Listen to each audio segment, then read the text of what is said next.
Hey guys, welcome to another episode of Glakoros Facts. Today we're going to be talking about dwarves and other races of stone.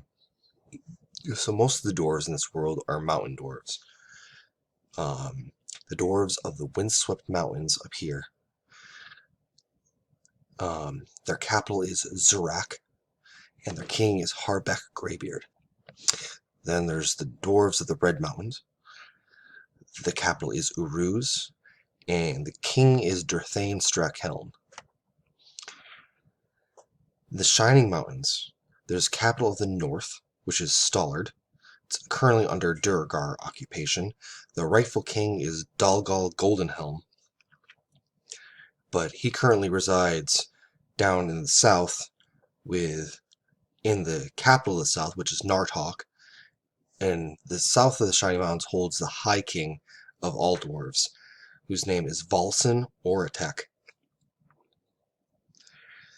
The dwarves of the New Dawn Mountains.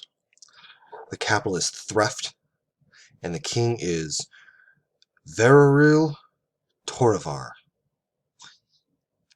Now, all these mountain dwarves share the same things in common. They live in the mountains, they mine, they are, you know, exemplary craftsmen. They have lustrous technology. Many of them have magical, like, underground mine car trains, or subways, if you will, that leads them deep from parts of their cities to the next, as these cities sprawl within sight of the mountains. So there's also hill dwarves in this world. Now all the hill dwarves are just as they are in the player's handbook. However, in this world, the hill dwarves live amongst other peoples or in outdoor city-states. So they'll live in the foothills of the mountains, but they'll live outside. They're closer to society than the rest of the mountain dwarves. It's the hill dwarves that are more of the traders with the humans and the elves than the mountain dwarves. Then we go into the gnomes. Gnomes are merchants, tinkerers, engineers of technology. The rock gnomes of the New Dawn Mountain are the most numerous. The capital is Udaram, and they don't have a king, they have a city council. The rock gnomes elsewhere in the Shining Mountains, the Windswept Mountains, and even amongst other nations, live in communities in or outside other races, lands, or cities. They don't really have the gnomes of the Shining Mountains don't have homes of their own. They usually live in the dwarven homes and make communities in dwarven homes. And most gnomes that you find in the human worlds are going to be rock gnomes. They are the most numerous. But once again, they have their small knit communities among other races. Now, there are forest gnomes as well, and they live in harmony with elves and their forest. So there's the forest gnomes of the Mithril Forest, who are the only creatures that, besides Fae, that the Mithril elves, the Grey elves, seem to get along with or even tolerate.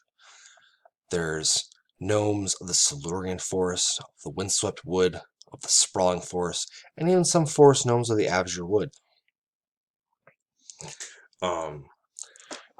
But they are less numerous. They have smaller communities. They don't seem to be so populated. Right. Then there's the deep gnomes of the vastness below. They live in city-states. They don't really have a centralized leadership. They don't have a king. They just have these. They have city councils, and that's it. And it's just the city councils of the city-state. And They they explore, they tinker, they mine, and they love gems. Beyond that are the Goliaths. The Goliaths live in the mountain heights. They live on the tops of mountains. They live the near the peaks. Some will live on the summits themselves, where they'll have their village. They're, large, medium creatures. They are almost giants. Um, they live in tribal communities. They usually have a chief, and they usually have a a tribal elder who is like the wise person of the tribe, who the chief will go to um, uh, for guidance. The Goliaths have a relationship with the gnomes and the dwarves. They trade with them, they get what they need from them. But other than that, they're usually very reclusive. Um, Most humans have never seen a Goliath. They have heard of them, but they're rare outside of their communities. Um, and just beyond that, um, we'll also talk about the halflings, who aren't technically a race of stone, but who are, we have time and they fit here anyway. So the halflings are wanderers, travelers, adventurers, and merchants. They live a gypsy lifestyle. They're people without a homeland, and they're mixed with other races. They live in other communities among the humans, among the elves, some even live among the gnomes and dwarves. The most famous halflings are the halflings of the West Isles, the little people of the West Isles, the Fenedri, as they're called. Red hair, light skin, fast talking, thick accents. Think the pikeys of Europe, of Britain. And that's most of the major races. Now I'll go into talking about the rarer races. So Dragonborn, they're adventurers with no real homelands of their own. They live in small family groups or live in accepting communities, mostly among elves and dwarves, but some among humans. They're a rare sight. Most humanoids probably have never seen a Dragonborn and likely will face them with awe or terror. They usually come from long lines of descent. Deep, deep in their past are the blood of dragons. And whereas they may idolize dragons, they are not the same as half dragons. And they may have descended from half dragons, but they are their own people. The Dragonborn, they come from eggs. So they're one of the few exceptions of the peoples of Kerkloros that are not mammals. Just them and lizard folk. But they're great adventurers. They're strong. They're agile. They have magical powers among them. They bring a lot to the table, but they're just so rare. Now, there's the magical lands of Genoa, which the orcs themselves have sort of annexed as themselves because it's not really a country. It's just a land mass that is just covered in hills and forests. And it's very magical. Like, weird phenomena happen there. But it's rumored that there are whole cities, villages of Dragonborn in Genoa. and that this is where the Dragonborn come from, that this is where they were created, where they've stemmed from, was from this magical place. But nobody knows for sure, because nobody really goes into Genoa, because Genoa is a very dangerous place. It's fraught with magical abominations and just weird weather and phenomena. Beyond that is the Tieflings. So once again, no real settlements of their own. They're often alone or in family units. Tieflings exist from the lineage of humans and devils of long ago. Rare and secretive, most Tieflings hide the fact of their true nature with clothing, disguises, and magic. Most Tieflings help each other out from a point of mutual understanding, but they don't really trust each other in that degree. Most races shun Tieflings and don't trust them.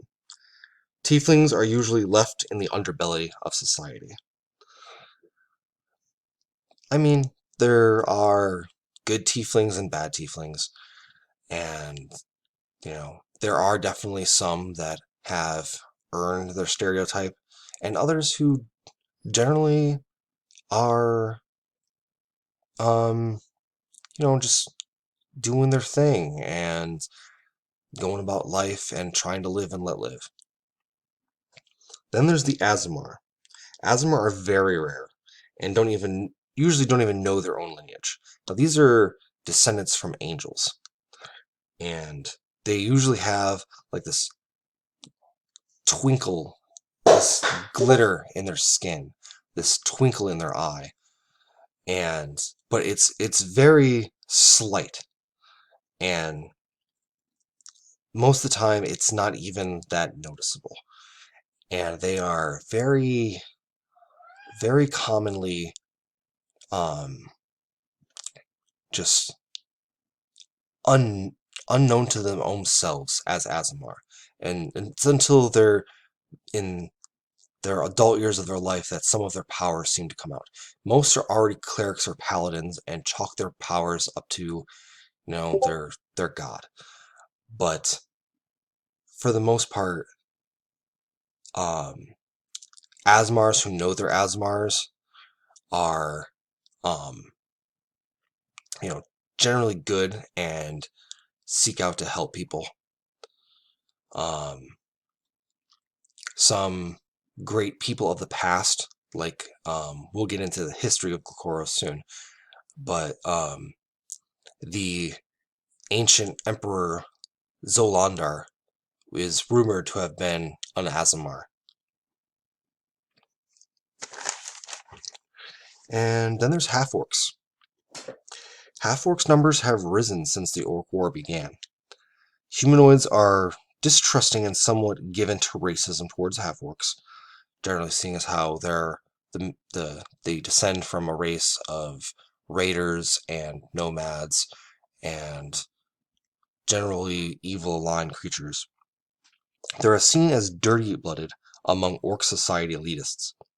They're seen as intelligent and strong leaders within most cities, or within most clans, and have risen to power, oftentimes eliminating the evil warlord and making a new regime tending towards neutrality.